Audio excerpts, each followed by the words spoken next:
नमस्कार। आकाशवाणी से प्रस्तुत है समाचार प्रभात।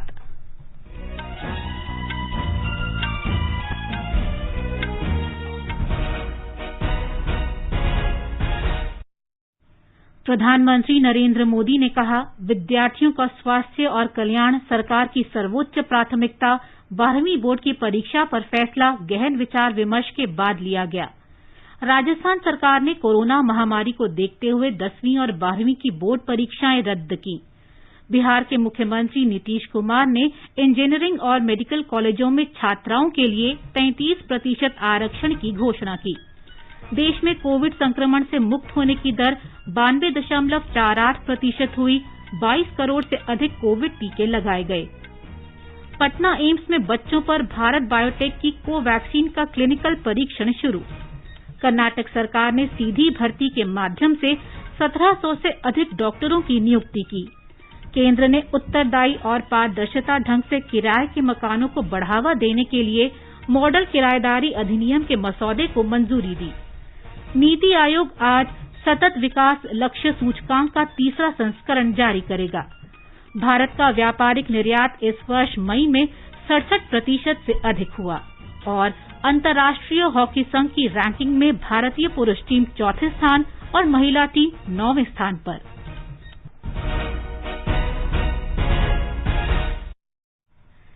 समाचार प्रभात में फरहत नाज के साथ मैं प्रियंका अरोड़ा।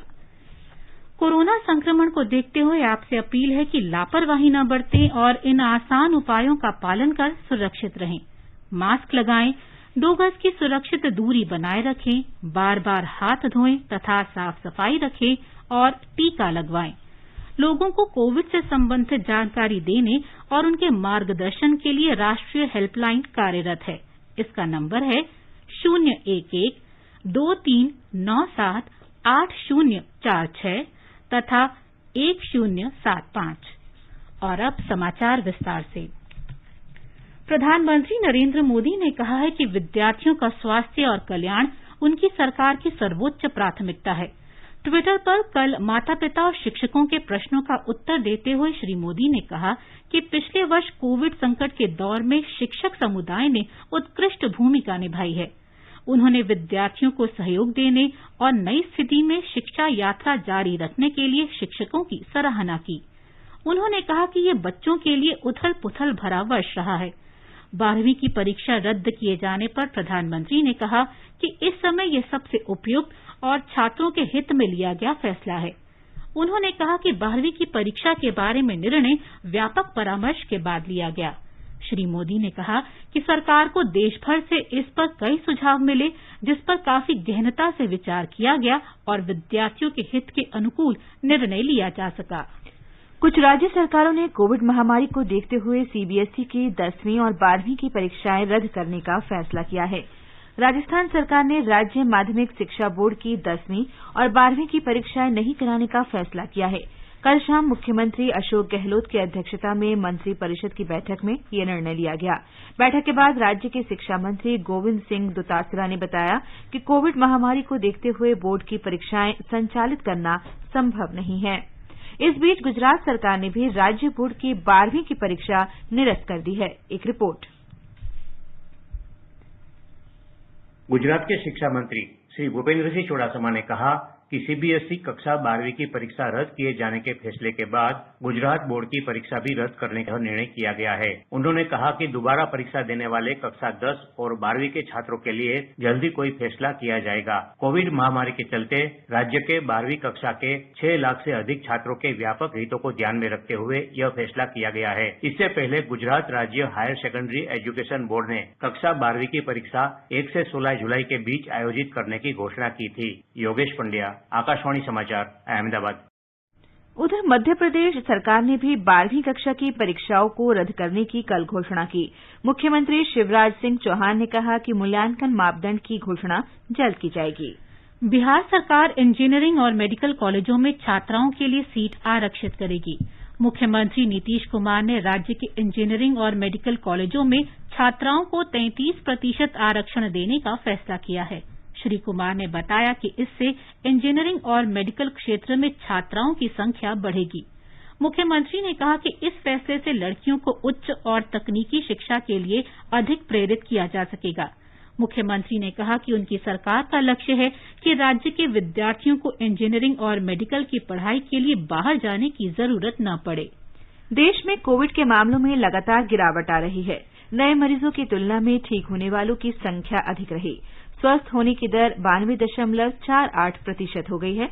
स्वास्थ्य मंत्रालय ने कहा है कि संक्रमण दर 6.33% रही।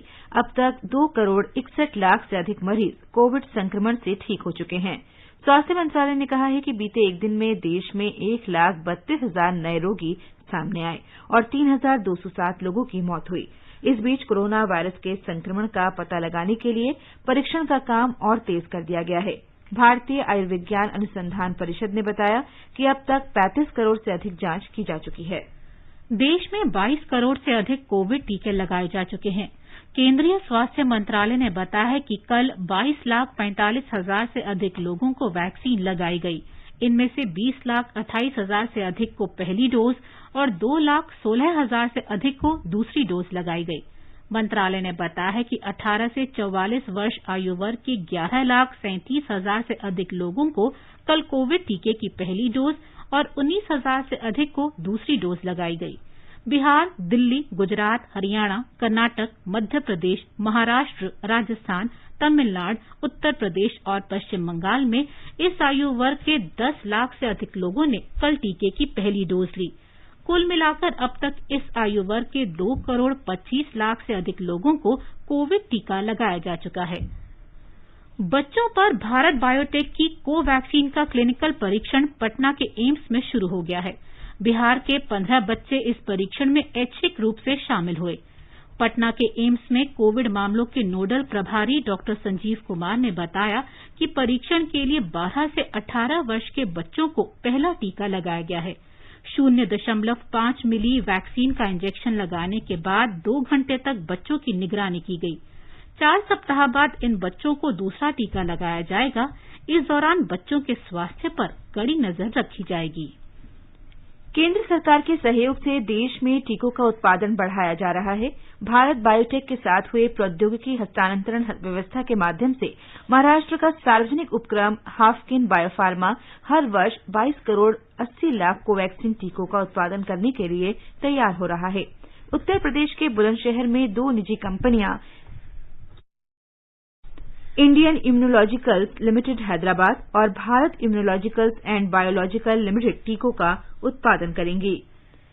संयुक्त राष्ट्र बाल कोष यूनिसेफ ने कहा है कि कोरोना से बचाव के अंतर्राष्ट्रीय टीकाकरण अभियान में टीकों की आपूर्ति के लिए उसने दवा कंपनी मॉडर्ना के साथ समझौता किया है।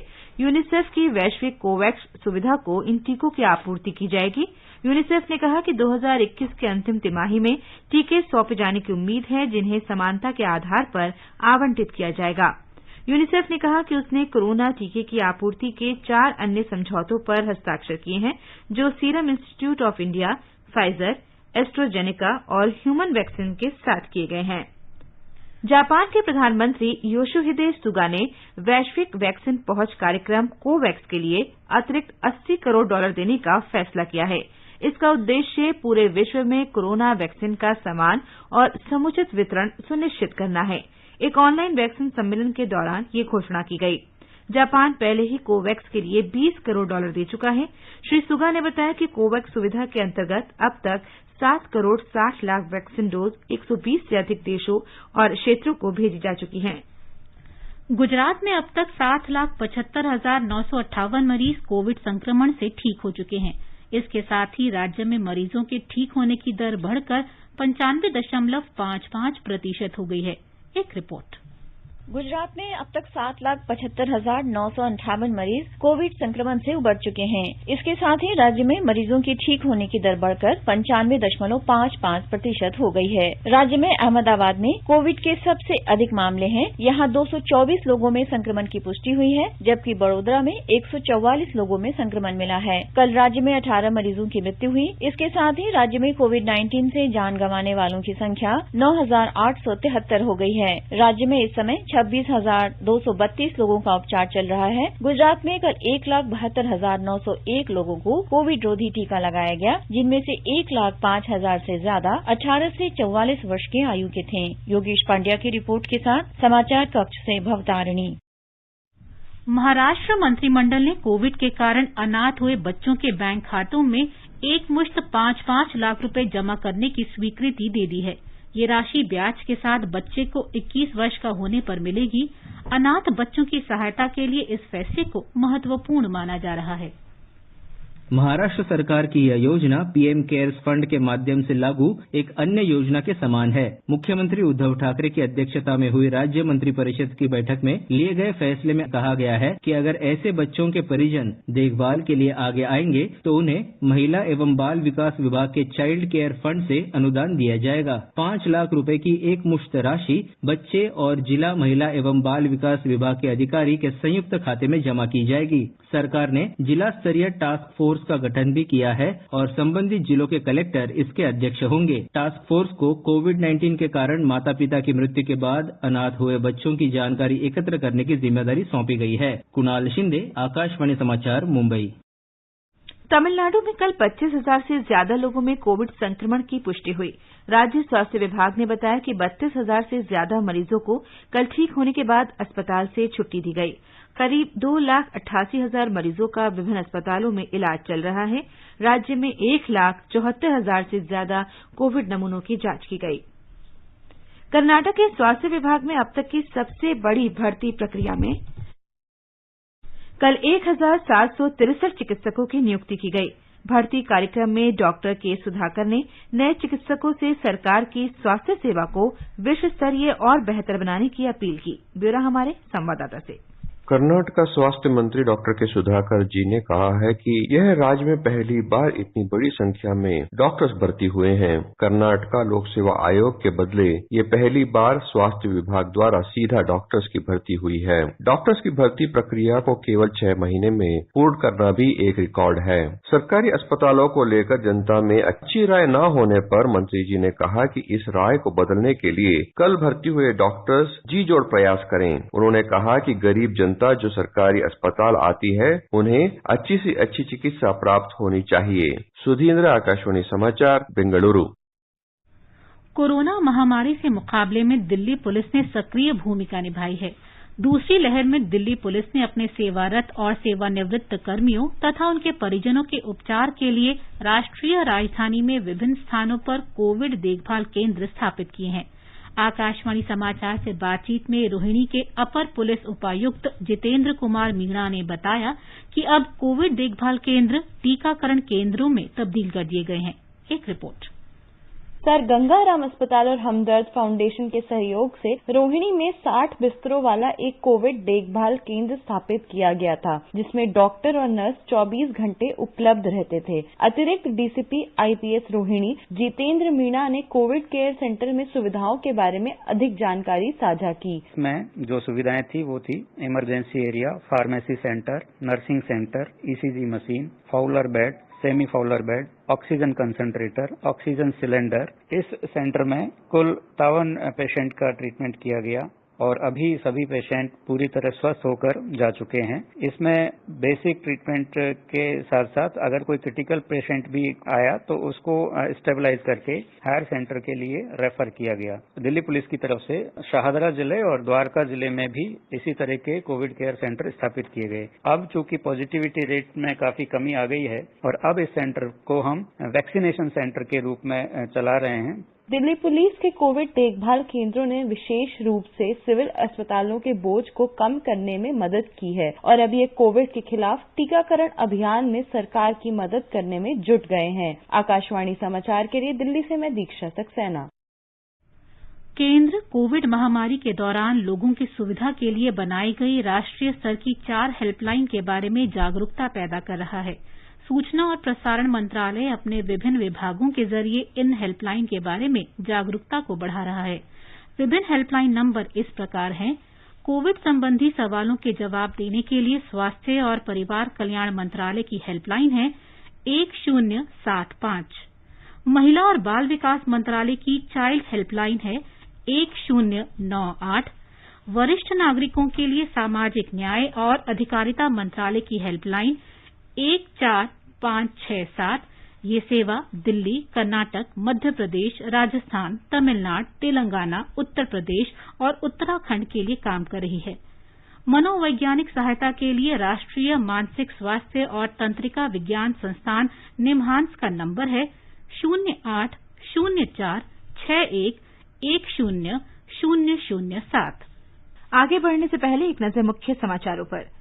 प्रधानमंत्री नरेंद्र मोदी ने कहा, विद्यार्थियों का स्वास्थ्य और कल्याण सरकार की सर्वोच्च प्राथमिकता।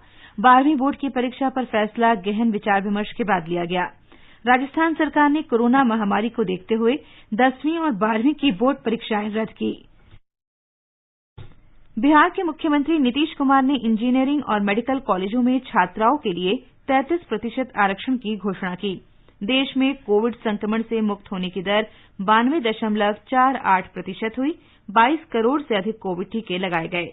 पटना एम्स में बच्चों पर भारत बायोटेक की कोवैक्सीन का क्लिनिकल परीक्षण शुरू। कर्नाटक सरकार ने सीधी भर्ती के माध्यम से 1700 से अधिक डॉक्टरों की नियुक्ति की।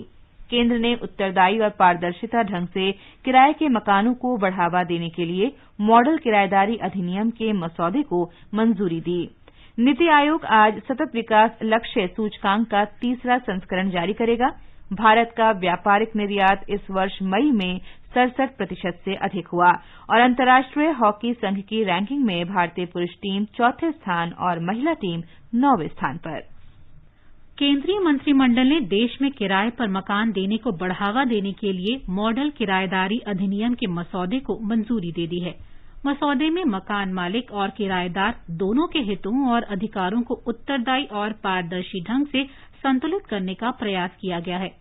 इस अधिनियम की आवश्यकता स्पष्ट करते हुए आवासन और शहरी कार्य मंत्रालय ने कहा है कि समाज के विभिन्न वर्गों जैसे निर्धन प्रवासी, श्रमिक, युवा कामगार, अन्य पेशेवर लोग और विद्यार्थियों के लिए किराए का मकान प्राथमिक विकल्प है। हालांकि मौजूदा किराया नियमन कानूनों से सुगमता से किराए पर मकान दिए जाने की गति बाधित हो रही है। मकान वापस न मिलने के भय से मकान मालिक अपने खाली मकान किराए पर देने से कतराते हैं। आवासन और शहरी कार्य मंत्री हरदीप सिंह पुरी ने कहा कि मॉडल किराया आवास अधिनियम से किराए के आवासों के छद्म बाजार को औपचारिक रूप देने में मदद मिलेगी। ये जो मॉडल टेनेंसी एक्ट है, this provides a model both for urban as well as rural properties. It also provides a template both for residential and commercial properties. हमारे यहाँ urbanization has been increasing in the recent months. Going by our recent experience of the pandemic, हमने affordable rental housing scheme भी एक introduce की है। उससे पहले जो प्रधानमंत्री जी की योजनाएं थी, the programmatic intervention, one of the large schemes of this ministry was the प्रधानमंत्री आवास योजना। नीति आयोग देश के सतत विकास लक्ष्य सूचकांक की तीसरी कड़ी आज जारी करेगा। पहली कड़ी दिसंबर 2018 में जारी की गई थी। इसके बाद से ये सूचकांक देश में सतत विकास लक्ष्यों की प्रगति पर निगरानी रखने का कारगर माध्यम बन गया है। इसके तहत वैश्विक लक्ष्यों के आधार पर रैंकिंग दिए जाने से राज्यों और केंद्र शासित प्रदेशों के बीच स्वस्थ प्रतिस्पर्धा को बढ़ावा मिला है। नीति आयोग के उपाध्यक्ष डॉक्टर राजीव कुमार सतत विकास लक्ष्य भारत सूचकांक और डैशबोर्ड जारी करेंगे। सतत विकास लक्ष्यों के 2030 के एजेंडे को हासिल करने की दिशा में 1/3 यात्रा अभी बाकी है।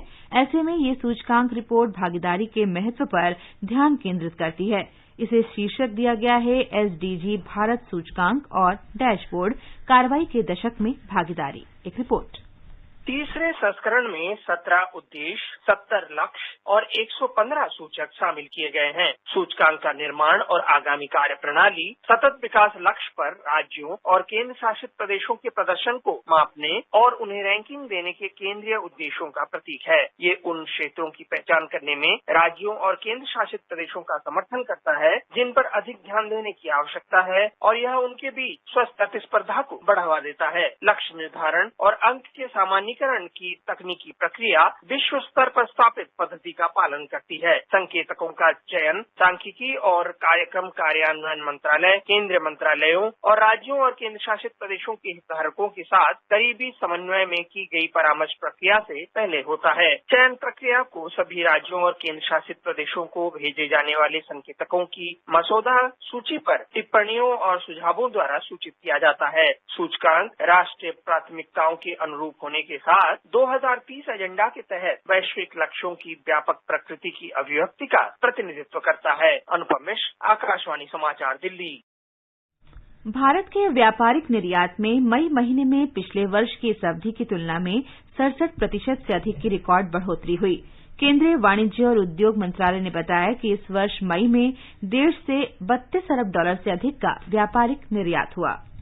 भारतीय विमानपत्तन प्राधिकरण के उड़ान प्रशिक्षण संगठन की उदार नीति से देश में जल्द ही 8 नई उड्डयन अकादमी स्थापित की जाएंगी।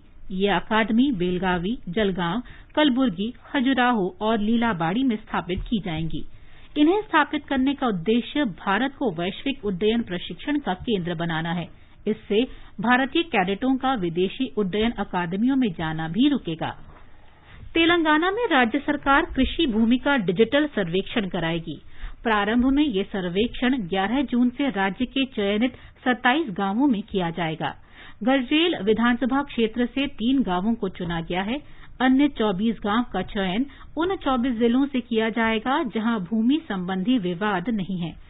मुख्यमंत्री के चंद्रशेखर राव ने कल उच्च स्तरीय बैठक के बाद इस बारे में आदेश जारी किया। प्रारंभिक अध्ययन के परिणामों के आधार पर डिजिटल सर्वेक्षण अन्य क्षेत्रों में भी किया जाएगा और बाद में शहरी क्षेत्रों में भी सर्वेक्षण होगा। गुजरात सरकार ने चक्रवात ताउते से प्रभावित मछुआरों के लिए 105 करोड़ रुपए के राहत पैकेज की घोषणा की है। हाल में ताउते चक्रवात से सौराष्ट्र के तटीय क्षेत्र प्रभावित हुए थे। सरकारी सूत्रों के अनुसार कुल पैकेज में से 25 करोड़ रुपए मछुआरों को उनकी क्षतिग्रस्त नौकाओं को और मछली पकड़ने के उपकरणों के लिए मुआवजे के रूप में निर्धारित किए गए हैं। लद्दाख में मौसम की कठिन परिस्थितियों में मार्च से सितंबर तक की सीमित अवधि में कृषि कार्य एक बड़ी चुनौती है। इसके बावजूद लद्दाख में एक कृषि मौसम में 101 किस्म की सब्जियां उगाना एक रिकॉर्ड है। आकाशवाणी लय इस वर्ष अपनी स्थापना स्वर्ण जयंती मना रहा है। एक रिपोर्ट। अंतर्राष्ट्रीय हॉकी संघ FIH की ताजा विश्व रैंकिंग में भारतीय टीम 4थे स्थान पर बनी हुई है, जबकि महिला टीम 9वें स्थान पर है। ब्रिटेन, स्पेन और जर्मनी में अप्रैल और मई में FIH की प्रो लीग सीरीज में शामिल न होने के बावजूद भारतीय पुरुष हॉकी टीम ने अपना 4था स्थान बरकरार रखा है। मौजूदा विश्व और यूरोपीय चैंपियन बेल्जियम पहले, ऑस्ट्रेलिया दूसरे और नीदरलैंड्स तीसरे स्थान पर है। महिला वर्ग में नीदरलैंड्स सबसे ऊपर है, जबकि अर्जेंटीना दूसरे स्थान पर है। ऑस्ट्रेलिया तीसरे स्थान पर पहुंच गई है। एशियाई कप फुटबॉल क्वालीफायर में सुनील छेत्री की कप्तानी में भारतीय फुटबॉल टीम वर्ष 2023 के एशियाई कप के लिए क्वालीफाई करने का अभियान कल से शुरू करेगी। कल दोहा में भारत का मुकाबला एशियाई चैंपियन कतर से होगा। हालांकि ये क्वालिफिकेशन टूर्नामेंट 2022 के विश्व कप के लिए भी है, लेकिन भारत विश्व कप से पहले ही बाहर हो चुका है। विराट कोहली की कप्तानी में भारतीय पुरुष क्रिकेट टीम और मिताली राज की कप्तानी में महिला क्रिकेट टीम आज तड़के इंग्लैंड दौरे पर रवाना हो गई। पहली बार दोनों टीमें एक ही चार्टर्ड विमान से यात्रा कर रही हैं। इंग्लैंड पहुंचने पर उन्हें 10 दिन के क्वारंटीन में रहना होगा। इंग्लैंड में भारतीय पुरुष टीम न्यूजीलैंड के साथ वर्ल्ड टेस्ट चैंपियनशिप का फाइनल 18 जून से खेलेगी। इसके बाद 4 अगस्त से इंग्लैंड के साथ टेस्ट श्रृंखला शुरू होगी। ये समाचार हमारी वेबसाइट newsonair.com/hindi पर भी उपलब्ध है। और अब फरहत से सुनिए आज के समाचार पत्रों की सुर्खियां। जी प्रियंका, भारत में विदेशी टीकों का रास्ता साफ होने की खबर राष्ट्रीय सहारा सहित अधिकांश अखबारों में है। अमर उजाला ने लिखा है, टीकाकरण की बढ़ेगी रफ्तार, फाइजर और मॉडर्ना के टीके भारत लाने की तैयारी। बकौल पंजाब केसरी, सरकार ने कहा वैक्सीन विश्व स्वास्थ्य संगठन से स्वीकृत है तो कंपनियों की शर्तें मानने को तैयार। नवभारत टाइम्स ने विश्व स्वास्थ्य संगठन के हवाले से लिखा है, भारत में वायरस का सिर्फ एक वेरिएंट ही घातक, बाकी से कम खतरा। लोक सत्ते की सुर्खी है, कोरोना से अनाथ हुए बच्चों को पीएम केयर्स फंड से मदद के कार्यान्वयन पर उच्चतम न्यायालय ने तलब की रिपोर्ट। न्यायालय ने केंद्र सरकार से टीकाकरण को लेकर विस्तृत रिपोर्ट भी मांगी। दैनिक जागरण ने लिखा है, 12वीं बोर्ड की परीक्षा रद्द होने के बाद केंद्रीय माध्यमिक शिक्षा बोर्ड ने शुरू की तैयारी, आकलन फॉर्मूला 1 या 2 दिन में। खामोशी का फरमान, अब बिना पूछे बोले तो पेंशन बंद। दैनिक भास्कर ने लिखा है, खुफिया और सुरक्षा एजेंसियों के सेवानिवृत्त अफसर अब विभाग या उससे जुड़े व्यक्ति की कोई बात बिना पूछे सार्वजनिक नहीं कर सकते। दैनिक जागरण ने नई व्यवस्था शीर्षक से लिखा है, पूर्व अफसरों के लिखने बोलने पर बंदिशें बढ़ी, सरकार ने जारी की केंद्रीय सिविल सेवा पेंशन नियम 1972 में संशोधन की अधिसूचना। मनमाने किराए और घर पर कब्जे के खिलाफ कानूनी कवच, मंत्रिमंडल द्वारा किराएदारी कानून मसौदे को मंत्रिमंडल की मंजूरी मिलने की खबर भी जनसत्ता सहित सभी अखबारों में है। राष्ट्रीय सहारा ने बताया है, किराया और अवधि का निर्धारण मालिक और किराएदार की सहमति से होगा।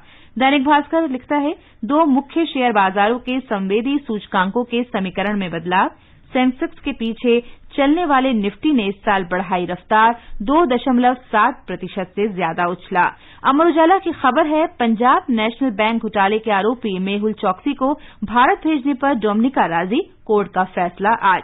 हिन्दुस्तान ने बताया है, खेल मंत्रालय ओलंपिक खेलों के लिए टोक्यो जाने वाले भारतीय खिलाड़ियों पर आज से लघु फिल्में प्रदर्शित करेगा। ये फिल्में दूरदर्शन पर 23 जुलाई तक दिखाई जाएंगी। उत्तराखंड में 1 लाख फूलों से गुलजार मुनस्यारी गार्डन। दैनिक भास्कर के अनुसार वन विभाग ने 30 एकड़ बंजर जमीन को बना डाला फूलों का स्वर्ग।